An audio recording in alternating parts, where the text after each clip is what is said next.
I had a close colleague. She was like a sister to me, and her name was Aki. Suddenly, one day she asked to take a week off because she was not feeling well. When I visited her, she told me a scary story that affected her mood. A close friend from her hometown named Yuko loved the guy in town. However, they broke up as soon as she announced she was pregnant. Because of this pregnancy, Yuko got a bad reputation in the village, so Aki returned to her hometown and invited Yuko to the city to live with her. Aki comforted Yuko that she didn't need to stay in a place that caused her so much sadness. The apartment that Aki rented was also quite spacious. It was sad to be alone. When Aki lived with Yuko, it would definitely be more fun. Stepping inside the apartment was clean and comfortable. The apartment space also made Yuko feel more comfortable. Aki said that the owner of the apartment was her cousin. They had just moved to the US, so they rented this place for her. This area was safe. Recently, a hotel had just posted a job advertisement. Aki said that they would take Yuko to the hotel to register for work. And so, the following day, the two started a new life in the new apartment. That night, Yuko came home late from work. She walked home alone. The air around was also quite cold. However, Yuko was also quite used to working late at night like that. She took heavy steps up the stairs. It was very late, so there was no one around. When this apartment had many elder people living in it, it was quiet at night. Everything was so quiet that only Yuko's footsteps were heard. While Yuko was walking warily, she suddenly heard a voice calling from behind. Normally she wouldn't notice, but the voice was calling her name. She instinctively turned toward the source of the voice calling her name. However, the hallway was empty and no one was behind her. This made Yuko feel scared. The call got closer and closer, and it caused her to panic. She began to tremble with fear from the increasing number of screams around her. As Yuko lifted her head to look up, a terrifying scene unfolded before her eyes that made her legs go numb. Right above her head was a woman floating in the air, looking downright terrifying. This woman was wearing a red dress. Her eyes were white, and she was a corpse. Yuko screamed in fear. It was the first time Yuko had seen such a terrifying floating corpse in her life. Yuko tried to run fast forward and opened the door to quickly run away and inside her apartment, but her eyes were still closed because of the terror. As soon as the door slammed shut, Yuko gasped for air. She still couldn't believe what she had just encountered. The ghost scared her to the point of turning pale. Aki saw Yuko's frightened expression and showed a surprised one. Aki asked her what had happened. Yuko then stammered to say that she had met a ghost. It was a ghost in a red dress that was terrifying. Aki was surprised and asked if it was the red dress ghost. In the past, there were rumors of hanging ghosts in this apartment building, but it was just a rumor. Why was it true? To prove her point, Aki opened the door and looked outside, but there was absolutely nothing.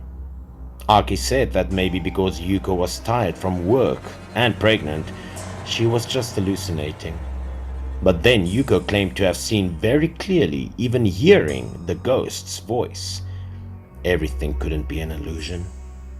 Aki reassured Yuko again and advised her to take a bath to relax and then go to bed to get a good night's sleep. That night, Yuko stayed in the bathroom for quite a while. Maybe she needed to relieve her stress from what had just happened. After bathing, Yuko also went to bed. She felt that today was too heavy for her. Suddenly, a voice spoke again. Yuko felt panicky. Why did the voice appear in her room? It was calling her name, calling her louder and louder. At the moment, Yuko seemed to be dead. She felt a pair of legs hovering above her head. Yuko's face turned pale, trembling as she looked up at the source of the voice. She seemed to know what she was about to witness. However, something still urged her to try to raise her neck to look up. Horrible. The red-dressed ghost was on top of her head and looked at her with lifeless eyes. Yuko was so scared that she hugged her head and shouted. Immediately, Aki rushed to open the door and asked what had happened. At that moment, Yuko was shivering on the floor, looking terrified. She didn't understand why that ghost kept stalking her. Yuko burst into tears and told Aki what she had just witnessed. She assured Aki that it was not an illusion. It was a woman in a scary red dress. That night, for Yuko's peace of mind, Aki slept with her. Aki understood that perhaps due to psychological pressure, Yuko had psychological problems too. What a poor girl.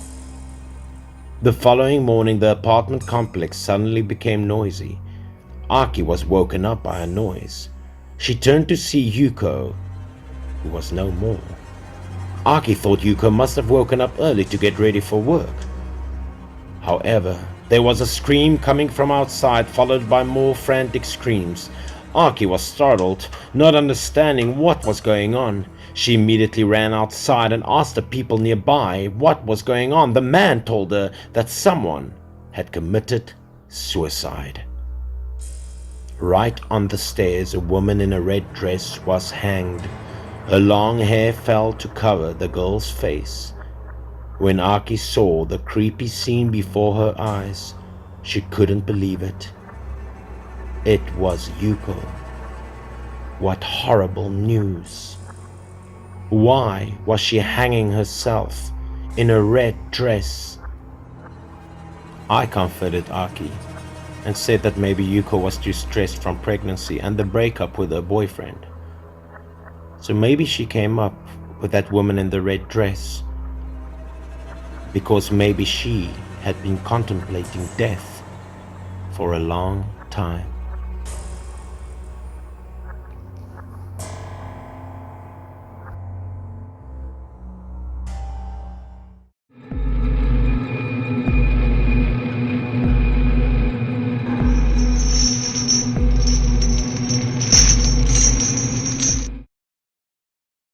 On the occasion of returning to my hometown to visit my family, that day I had an appointment with a close friend of my class to drink wine. While drunk, he told me about a terrifying true story that he had encountered. My friend's name was Jin. One day, his girlfriend suddenly broke up with him after 3 years of dating. Because he was so bored, he invited his colleagues out to sing and drink to relieve his sorrows. The company friends with Jin were passionate about singing. The lyrics seemed to cut into the heart of a person who was lovesick like Jin.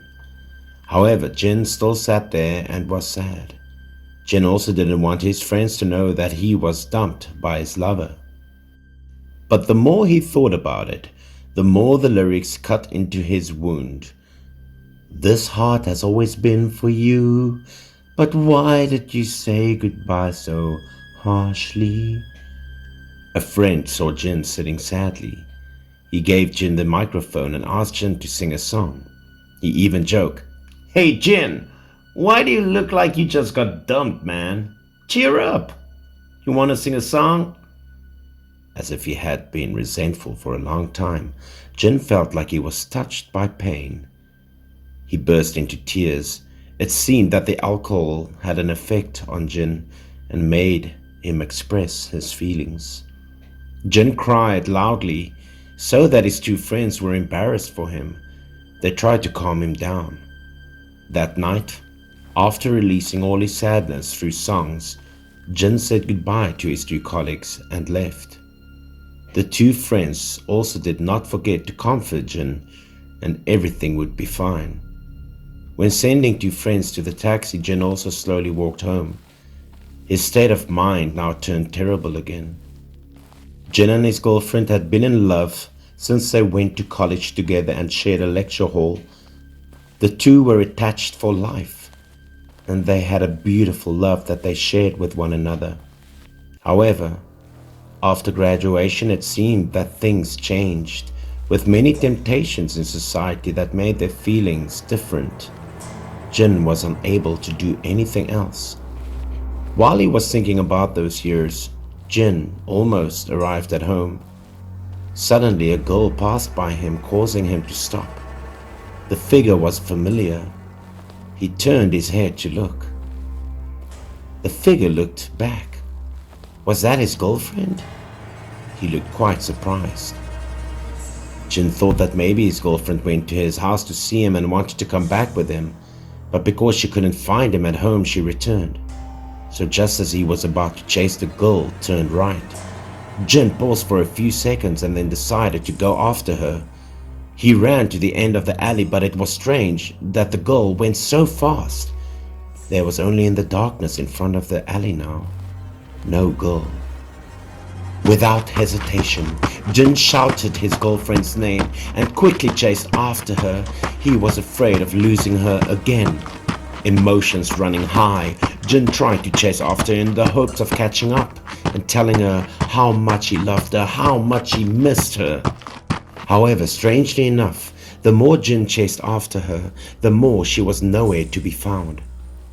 He did not know where she went. He looked around and wondered, where did she go?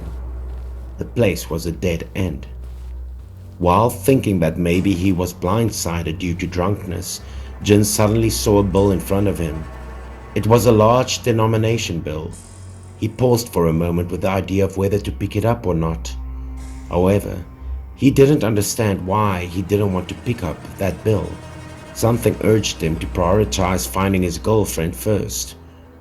So he ignored the bill and went ahead. He continued looking for his girlfriend. Suddenly a loud noise was heard right behind Jin. A glass door fell from above and the glass shattered, almost falling on him. He jumped forward in a panic. When he turned his head to look, his heart skipped a beat, as he just escaped an accident in an instant. The other window glass fell right on the bill's spot. If Jin had bent down to pick it up, the window would have fallen on him. Reflexively, Jin looked up to see which house was so careless. However, he discovered that this was an old apartment complex in the process of being cleared, and no people were living there. The weirder thing appeared again. He turned pale. What the hell was going on? The fairy note that had turned into a piece of paper. It was a high denomination note just now, right? Even more terrifying, looking closely at it, Jin discovered that it had become the money of the underworld. Why was there money from the underworld here? He looked up again, this time even more worried. Where the window used to be, something or someone appeared to be looking down at him. The figure of a girl appeared more clearly. She was slowly moving. He realized it was a female ghost. Her body was covered in blood, her eyes were white, and she was looking at him with a scary expression. He was dumbfounded. This time he realized that he had encountered a ghost. He ran out of the alley as fast as possible. The following day, Jin went to inquire around and learned that just last week in this area, a girl was kidnapped by a pervert and brought to the apartment complex that was about to be cleared. The poor girl was raped and thrown down through the window. A funeral was held for her, and banknotes and bills were thrown to pay for her way to the underworld.